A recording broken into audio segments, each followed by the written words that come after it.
안녕하세요. 해동닷컴유학원의 사이먼입니다. 호주 요리 유학 후 이민이라는 타이틀을 가지고 영상을 준비를 해봤는데요. 사실 호주 영주권 취득에 관심 있으신 분들, 기술을 취득한 이후에 이민을 하고자 하시는 분들이 가장 관심 있어 하는 직업군이 아마 셰프가 아닐까 싶습니다. 왜 셰프라는 직업군이 많은 분들이 관심을 가지고 있고, 정부나 이민성 입장에서도 왜 이 직업군이 계속 유지가 되는지, 사실 이유는 간단합니다. 낮은 허들을 갖고 있다고 해도 과언이 아니죠. 간호사라든지 회계사라든지 엔지니어라든지 이런 직업군들 같은 경우는 대부분이 기본적으로 IELTS 6.5 이상, 헬스케어 관련해서는 IELTS 7.0 이상을 요구를 하고 있습니다. 즉 높은 수준의 영어가 필요하다는 것을 의미합니다. 그런데 요리 과정들 같은 경우는 IELTS 5.5, 낮은 레벨의 영어 수준을 요구를 하고 있습니다. 때문에 허들이 기본적으로 낮다라고 표현할 수 있을 것 같아요. 두 번째는 공부 기간입니다. 대부분 대학들이 호주에서는 3년제 혹은 4년제로 이루어져 있습니다. 그런데 요리 과정 같은 경우는 2년의 과정으로도 충분히 셰프라는 자격을 취득을 할 수가 있습니다. 마지막으로 비용일 수 있을 것 같습니다. 마지막은 아니겠네요. 대학에서 공부를 하게 되면 1년 학비가 기본적으로 35,000에서 4만 이상이 듭니다. 3년 동안 공부를 했을 때 비용이 어떻게 될 것이냐는 대충 가늠이 되시겠죠. 그런데 요리 과정 같은 경우는 2년 총 학비가 일반 사설 칼리지 같은 경우는 16,000불, 17,000불이면 해결이 됩니다. 대학교 학비 1년도 안 되는 비용으로 2년을 공부를 다 끝낼 수 있다. 이게 또 하나의 장점이 될 수 있겠죠. 하나 더 말씀을 드리면은 이제 수업 시간이겠죠. 요리 전문 학교들 같은 경우는 수업 시간이 일반적으로 일주일에 2회입니다. 하루는 이론을 배우고 하루는 실기를 배우고, 이게 사실 기본적인 포맷이라고 할 수 있어요. 대학교 같은 경우는 추강 신청을 어떻게 하냐에 따라서 다르겠지만 3일에서 4일 이상을 출석을 해야 될 수도 있죠. 이런 부분들이 많은 사람들이 관심을 가지게 된 이유가 되지 않을까 싶습니다. 낮은 허들, 짧은 공부 시간, 저렴한 학비, 그리고 조금은 여유로운 학업. 물론 지금 요리 공부하고 계신 분들이 아이씨 뭐라는 거야, 지금 요리 엄청 힘든데 라고 말하실 수도 있겠지만, 상대적인 부분을 제가 말씀드렸다는 거 이해를 해주시기 바랍니다. 셰프 자격은 기본적으로 Certificate for Kitchen Management하고 Diploma of Hospitality, 이 두 가지 과정을 이수한 사람이 얻게 되는 자격이라고 보시면 돼요.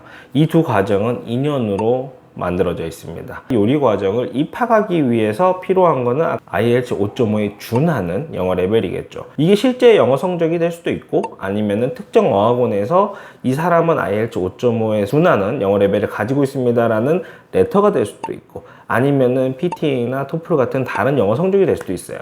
기준점은 IELTS 5.5에 준하는 영어 레벨을 가지고 있어야 된다. 공부는 일반적으로 일주일에 2회 출석을 하면서 하루는 이론 배우고 하루는 실습을 배웁니다. 2년이라는 과정 안에 교외 실습도 존재합니다. 교외 실습의 경우 대부분의 학교에서 특정 이제 그 레스토랑이라든지 어렌지를 해줘서 거기서 무급 실습을 할 수 있게 도와준다든지, 이 실습 시간을 채워야 이수를 할 수 있으니까요. 아니면은 본인들이 아르바이트를 하고 있는 레스토랑에서 무슨 일을 했는지에 대해서 작성하는 로그북이 있습니다.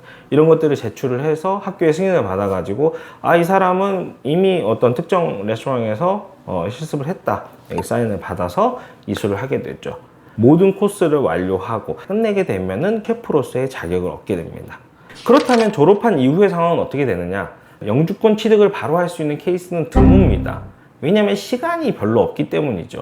셰프라는 자격을 취득했다라고 해서 이게 다 끝난 게 아닙니다. 기술심사라는 부분이 남아있기 때문이죠. TRA라는 기관에서 이 사람이 정말 셰프 자격을 가지고 있는 거에 대한 심사를 합니다.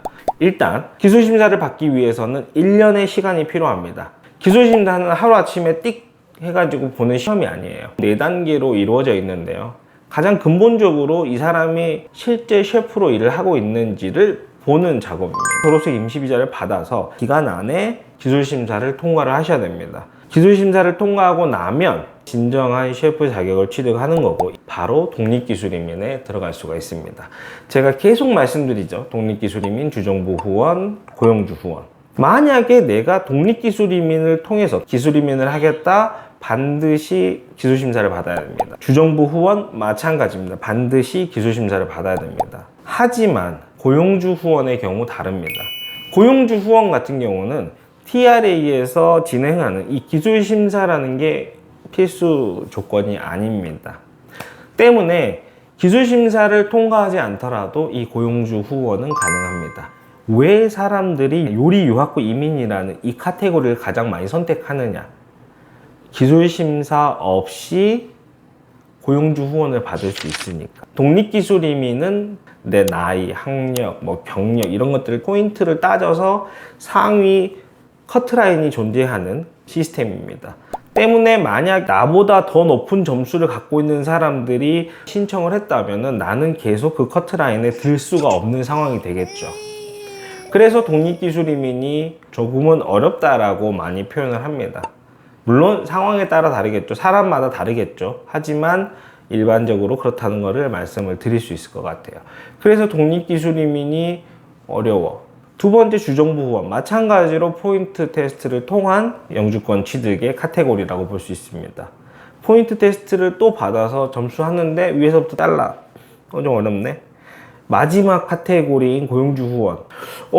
고용주 후원을 받아서 영주권을 취득하려고 하면은 기술심사 안 받아도 된대. 기술심사 받는 이 1년이라는 시간도 아깝기도 하고 좀 복잡하기도 하고 어려울 것 같기도 하고 힘들 것 같아. 그러면은 고용주 후원도 나쁘지 않겠다. 나를 고용하려고 하는 스폰서가 있다면은 고용주 후원으로 가야지 라고 생각할 수 있습니다.